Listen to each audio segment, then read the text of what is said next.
Kung naghahanap ka ng unang middleweight retro bike mo ngayong taon, hindi mo dapat palagpasin to kasi isa to sa dapat na nasa listahan mo. This is Jaumoto at sa video na to, susubukan natin ang Kawasaki Z650 RS.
Matagal-tagal na din sa market ang mga middleweight bikes ng Kawasaki. Sa katunayan, hindi pwedeng hindi mo sila makita tuwing may ride. Andyan ang Sport Touring Ninja 650, Cruiser Vulcan S650, Adventure Touring na Versys 650, Naked Sport Z650 at ang retro sa magkakapatid, ang Z650 RS na gumagamit ng 649cc displacement, naka-liquid cooled, 4-stroke, 6-speed parallel twin 180 crank, 8 valves double overhead cam na may sipa ng 67 horsepower at 8,000 RPM at 65 Nm of torque at 6,500 RPM. 12 liters ang fuel tank capacity, may bigat na 192 kg at mabibili nyo ang Z650 RS for an SRP of 469,500 pesos. May distinct character ang itsura ng Z650 RS eh. Para bang ito yung motor na ginagamit sa mga sinaunang anime. Unang tingin, hindi siya ganun kalakihan, pero dahil sa kulay ng mugs niya at sa itsura ng tangke na may extended fairing dito sa likod, ang catchy niya sa mata eh. By the way, dahil 2022 model to eh, may mga aftermarket parts na nakalagay sa kanya. Pero ganun pa man, ngayon 2024, ganito pa rin yung itsura niya. Huwag kayong mag-alala. Kulay lang nagiba. Compact tank at classic embossed emblem ng Kawasaki dito sa gilid. Trellis frame na parehas sa Naked Sport Z650, maging yung engine. Tuning and all, walang labis, walang kulang. Ganda ng idea na binago nila yung kulay sa parting to. Sabay, 650 double overhead camshaft na emblem dito sa gilid. Parehas ba ito magkabilaan? Oo nga. Round LED headlight up front. Saan natin? Nice. Ganda tignan, no? With chrome finish sa gilid. Sabayan mo pa ng ganitong klaseng turning light na sturdy. Ito yung gusto ko sa mga bagong bikes ng Kawasaki. Sturdy na yung mga signal light nila. Dati kasi malambot to eh. Pero ngayon, at least pag natakbo kayo at medyo malubak, eh hindi siya nagalaw. This is LED by the way. Modernong klasiko. Ito, aftermarket na to, I think wala akong nakikitang ganito sa mga stock na Z650 RS. Pero ang ganda tignan, no? Kung titignan nyo itong Filion footrest, yung iba kasi kitang-kita mo yung pagkaka-welding eh. Pero ito malinis, oh. With rubber foot pegs. Ito isa pang gusto ko sa kanya. Makapal-kapal yung upuan niya eh, oh. Tsaka malapad. Single seat and leather at may malawak na hawakan dito sa likod. At hindi pa yan. Kung titignan natin yung tail end, meron siyang manipis na chrome grab rail para sa mga backride nyo at extended yung fairing niya sa likod. Nag-match sa itsura ng tangke. Mas humaba siya tignan. Mas intimidating sa daan. At LED taillight na napakaganda. Extended yung itsura ng taillight niya. Gustong-gusto ko yung itsura niya. Medyo maalog lang.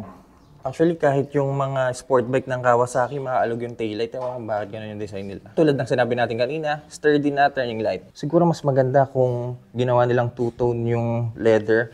Medyo sweet dito sa main seat. Ewan ko, para sa akin lang naman yun. Tapos fender eliminator. O, di ba? Pogi na. Itong holder ng side panniers or lagay ng saddlebag. Aftermarket na ata to. Wala akong nakakita ganito sa mga stock na Z650 RS. For the dash, ito, napaka-modern classic talaga ng itsura nito. Ginamitan nila ng dual analog display sa magkabilaan at LCD screen sa gitna. Buksan natin. Ang ganda, no? Sa kaliwa, makikita natin yung speedometer at mga ilang-ilang indicators tulad ng ABS at check engine indicator. Sa kanan naman, makikita natin yung tachometer at may neutral light dito sa baba. Ang ganda ng ganito Sa bawat piga mo, nakikita mo yung pitik ng speedometer at tachometer mo. Sa LCD display, makikita natin yung immobilizer light dito sa taas. Ito yung nagsisilbing anti-theft feature ng bike na kung saan hindi mo pwedeng gamitan ng ibang susi dahil may chip tong susi na para sa kanya. Sa kaliwa, makikita natin yung fuel bar or fuel indicator. At sa kanan naman, makikita natin yung engine temperature na bar din. Gear indicator sa gitna, clock sa baba, at sa pinakababa, dito natin makikita yung ibang informasyon tulad ng odometer, range na kung saan ilan na lang ang kilometrong itatakbo na meron ang gasolina nyo sa ngayon, average fuel consumption, current fuel consumption, trip B, trip A, at yun lang naman. By the way, ito yung switch niya. Ayan. Itong up, ganun din. Pabaliktad lang. Dahil 2022 model to, hindi pa to equipped ng traction control tulad ng bagong Kawasaki Z50 RS na 2024. Pinakababa, ito, this is aftermarket. Halta sa itsura niya. At dito yung mga turning light indicator natin. Handlebar mas mataas at mas pinalapit sa'yo kumpara sa handlebar ng Z50 na Naked Sport para mas relax yung riding position natin. So nakakatulong tong handlebar na to para mapaganda yung ergonomics ng bike. So dahil din dito, panigurado ako, mas magiging upright yung ergonomics natin na makikita natin mamaya. Sa kanan, makikita natin ang kill switch at ignition switch. Gusto ko yung mga rubber na ginagamit ng Kawasaki pagdating sa mga throttle nila, sa hawakan nila. Grippy at mahabang bar end. Ito kakaiba bar end ng mga Kawasaki. Papanipis sa dulo, tsaka mahaba. Adjustable brake lever in 5 levels. Kung nalalayuan kayo, adjust nyo lang to. Or kung ano mas convenient sa inyo. Mirrors, this is aftermarket. Alam ko, bilog yung stock ng Z650 RS Pero siguro mas maganda kung nakabilog na bar end to. No? Sa kaliwa, makikita natin ang passing light. Teka, pinatay ko yung motor. Passing light, kailangan natin naka-on. Passing light. High beam and low beam. Ito yung button para sa mga indicator sa baba. Turning switch na clicky, hazard, at busina. Ano ba? Palit ba busina ito? Oo nga. At adjustable din ang clutch lever in 5 levels. Cool nito. Ano ba to? Nilagay lang ba to? May ganito talaga. Suspension sa harap. Napakasimple. Ginamitan nila ng 41mm conventional telescopic fork na may 4.9-inch travel with 2-piston Nissin calipers at may dual round 300mm disc. Rubber lines, ABS harap at likod. Yes. Pero yung itsura ng mugs niya, ang tindi. 17 inches spoke tile alloy wheel na ganito ang kulay. Ang lamig sa mata. Subok na 2-cylinder engine ng Kawasaki na malaki ang bore. At ang traditional stock exhaust ng mga 650. Hindi katulad ng Z900 RS na naka-side exhaust. Dito sa Z50, naka-underbelly exhaust siya. At yan din ang rason kung bakit ganito ang itsura ng swing arm nyo. Medyo paangat yung bandang right side kung nakasakay kayo sa bike. Glossy yung pagkakatira ng pintura dito sa swing arm. Hindi katulad ng ibang 650 na matte. At straight naman dito sa kaliwa.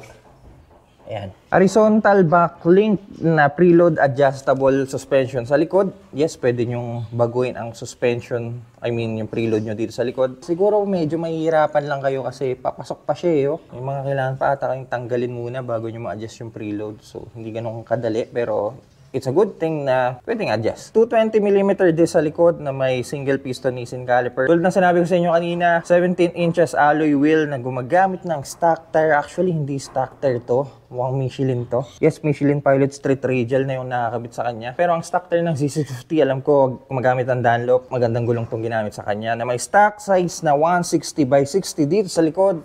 At 120x70 naman sa harap. When it comes to features and tech, wala masyado ang motor na to. Though meron tong assist and slipper clutch. Assist para mas malambot ang piga ng mga clutch lever nyo. At slipper clutch naman para hindi mag-lock up yung gulong sa likod. ABS, harap at likod. Yun lang. Traction control, dahil 2022 model to, wala pa siya. Pero sa mga bago, meron na. I think 3 level yung traction control na yun na may option kayo na pwede yung patayan. First ride Kawasaki Z650 RS. Tagal-tagal na din ako hindi nakagamit ng mga 650 ng Kawasaki. Actually, meron akong 650 noon way back. Anong taon ba yun? 2021? 2019 to 2021. Yun yung bago ako mag Z900. And today, gagamit ulit tayo ng ganitong makina. Aftermarket, marami nang nilagay dito. Unahin natin dito sa harapan. Ito, tulad ng sinabi ko sa inyo kanina, may parang aesthetic Kawasaki design siya sa baba. Axle slider sa harapan na Evotech, radiator guard. Yung fender niya, meron siyang extension dito sa baba para hindi gaanong matamaan ng putik yung headers. Sa taas, itong mirror pinalitan niya. Naglagay siya na ito. Ewan ko ng tawag dito, pero naglagay siya niyan. At ito, mukhang aftermarket to. Sa tangke, ito yung locking system para kapag naglagay kayo ng tank bag. Itong tank pad sa gitna, hindi ko alam kung stock to o aftermarket din. Pero, ayan, meron siya. Engine cover sa baba.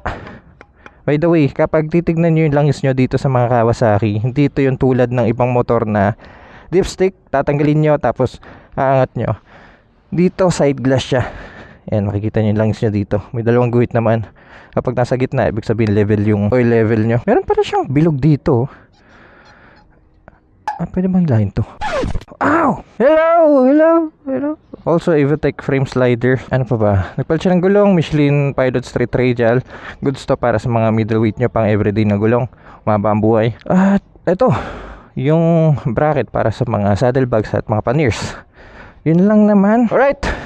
Tama ng daldal. Guys, unang upo. Baba. Pero relax. So, the seat height is 800mm. Bagay na bagay para sa mga average Filipino height. I think kahit 5 flat ka, kayang-kaya mo tong motor na to. I'm 6 foot tall, 85 kilograms at ito ang itsura ko sa motor na to. Let me know what you guys think. Once na nakasakay ka na, yung tangke hindi ganong kalaki, hindi rin ganong kaliit. Saktuhan lang. Start na natin. Boom! Ganda ng dash. Very identical sa kuya niyang Z900 RS. Start na natin. Stock exhaust. Ito ang tunog niya.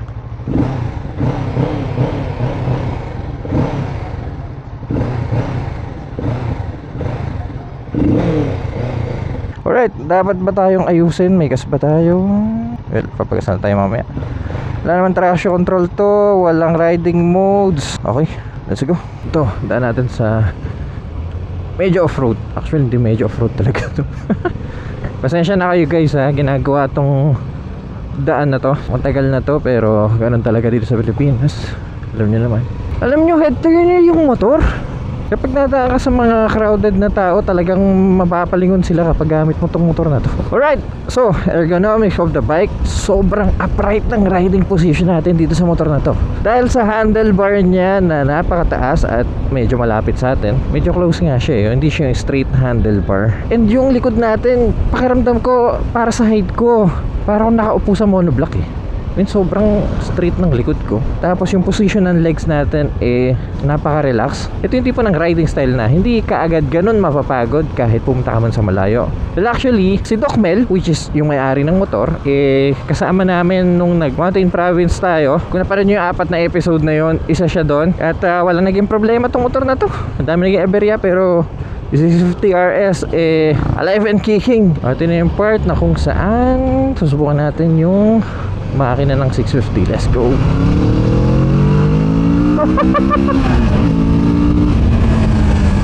Kamis! Bumabalik yung alaala ng 650 days ko.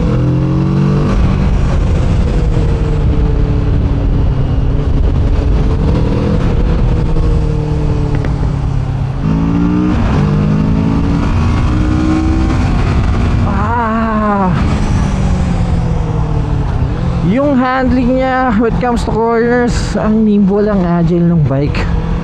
Nice. Power in low end hanggang mid range, yun ang karakteristik niya. Malakas yung hatak niya. Ito yung gusto ko sa mga 650 engine ng Kawasaki. Third gear, kahit fourth gear, kumbaga may gulat factor siya kapag pumiga ka agad Medyo high gear na to fourth gear. Ang problema ko lang sa mga ganitong klaseng makina, mababibrate sila. Dito sa Z650 RS, ramdam mo yung vibration sa puwet. Parang kinikilit sa handlebar. At yung foot pegs natin, isang factor yon kung bakit nakakaramdam ng fatigue ang isang rider when it comes to long ride. Pero ganun pa man, dahil sa upright riding position niya na napaka-relax, tapos may nagbabibrate sa puwet mo, para kang hinihili. Masyadong kalmado yung bike. Well, naka-stock exhaust to. na maganda rin ang tunog. Pero para sa ibang competitor niya, for example ang Honda CB650R, Triumph Trident at XR 700 ng Yamaha, napag-iwanan yung tunog niya.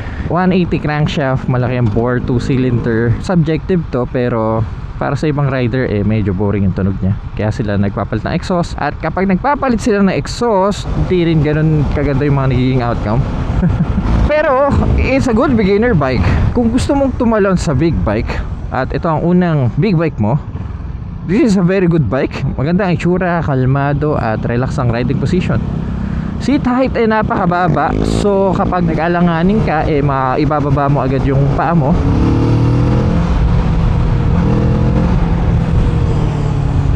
Pricing 469,500 pesos. Well, para sa presyo niya, nasa saktuang level siya, dahil kumpara sa ibang competitor niya na mas matataas ang presyo, mas may offer naman kasi yung ibang motor na yun. Sila ate sa kotse nakatingin sa akin.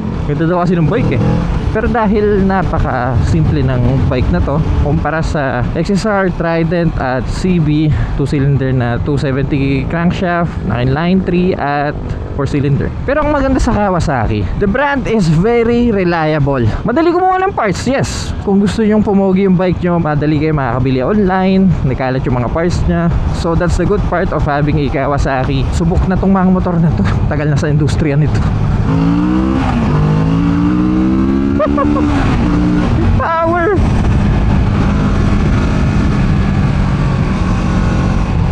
Braking, malakas siya sa front dahil naka 2 wheel disc tayo.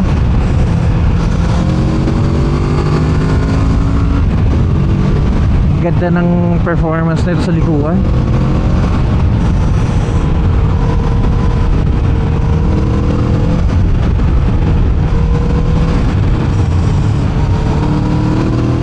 Parang pwede pang track dito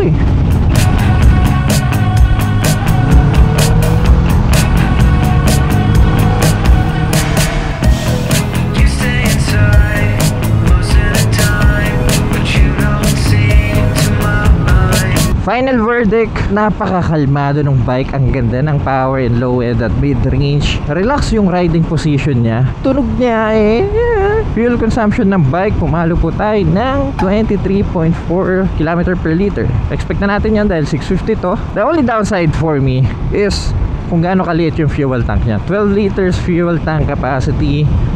So pag nag long ride kayo, sana natin na mas maaga kayong magpapagas kumpara sa mga kasama nyo.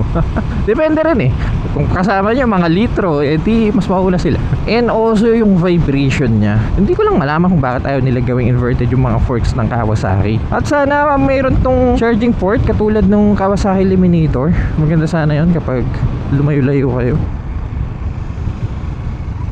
Ay.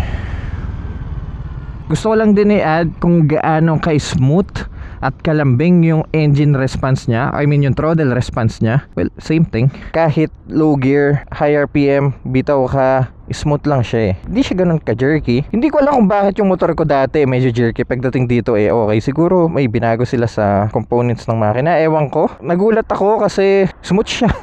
Let me know what you guys think in the comment section. Worth it ba ang 469,000 para sa motor na to? Bago natin tapusin ang video na to, I would like to thank Sir Mel Garcia for letting me experience the bike dahil napakagandang bike nito. Professor po siya sa LaSalle TAF, sa LaSalle Main. At nakasama rin natin siya nung nag-mountain province tayo kasama ang motorismo. Yung 5 days mountain province natin, andun siya. So panoorin nyo yung video natin na yun. That's it! Mga kilipais, kung nag-enjoy kayo sa video na to, kindly leave a like. At kung mahilig kayo sa mga ganitong content, huwag kayong mag-alala dahil nasa tamang channel kayo. So make sure to press that subscribe button dyan sa baba. At ulitin ko, let me know what you guys think dito sa Z50 RS. At see you sa next content.